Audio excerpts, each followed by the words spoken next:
आली आली भाग्यलक्ष्मी। हे संपतरावांनी पेचातच टाकलंय। काय तर म्हणे काशीला उद्या पुरस्कार देणार आहे। हो मग काशीच्या जलसमाधीचं काय? उद्या जलसमाधी होणार नाही। हो पण मी म्हटलं उद्या जलसमाधी होणार नाही। जलसमाधी होणारच नाही असं म्हटलं नाही मी। ती आपण पोस्टपोन करू। पण बाप्पाजी तयार होईल या गोष्टीला?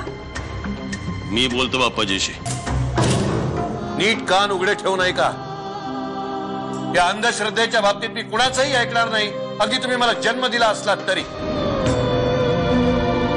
ठीक आहे श्री, यापुढेही तू अशीच हुकुमशाही करणार असलास ना तर आम्हालाही विचार करावा लागेल।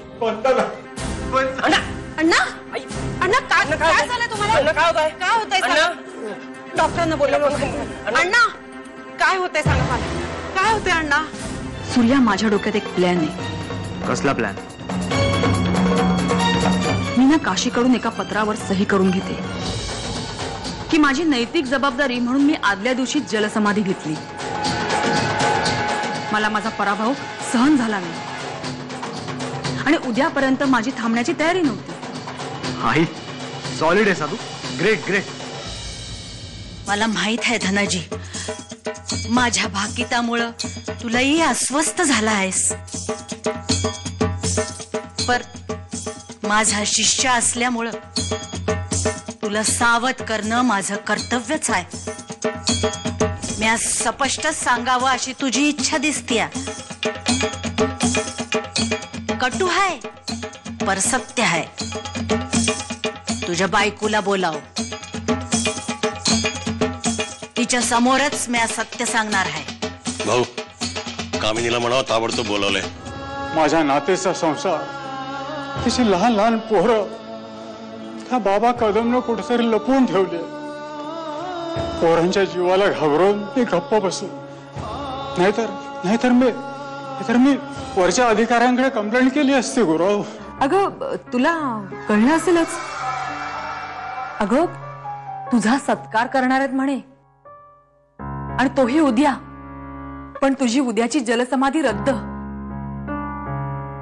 खरं सांगू, ऐकून इतकं बरं वाटलं ना। आता आम्ही तुझ्या मरणाच्या विरोधात लढू शकतो आणि हा बाप्पाजी आणि गावकरी तुला कशी जलसमाधी घ्यायला लावतात ना ते आम्ही बघतो। अगं या बोलण्याच्या नादात ज्या कामासाठी आले होते ते विसरूनच गेले बघ। अगं ह्या पेपर्सवर जरा सही कर। अगं उद्या तुझे सत्कार करणार आहेत, मग त्या कार्यक्रमाला तू हजर राहणार आहेस असं त्यांना पत्र हवंय, म्हणून सही कर।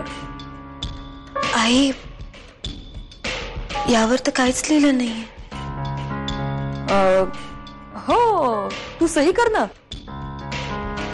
मी लिहून ते संपतरावांकडे पाठवून देते। सही कर।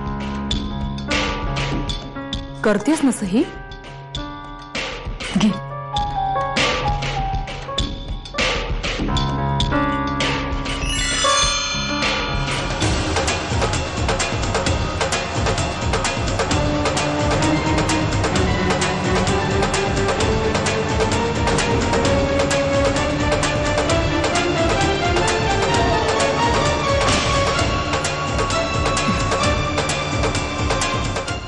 हे बघ काशी, तुझी जलसमाधी जरी रद्द झाली ना तरी सुद्धा तू त्या काळ्या डोहाकडे जा, त्याला नमस्कार कर आणि तुझं मरण टळलं म्हणून आभार मान त्याचे।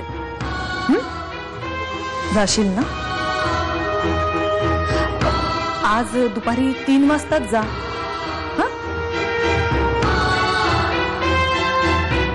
गुणाची माझी सून। मी काळ्या डोहावर जाईन, पण मरण टळलं म्हणून नाही, तर मरण स्वीकारण्यासाठी।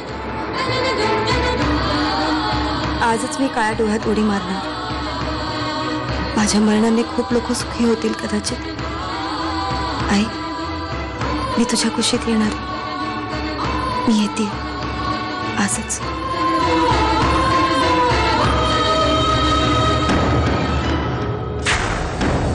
आली आली भाग्यलक्ष्मी।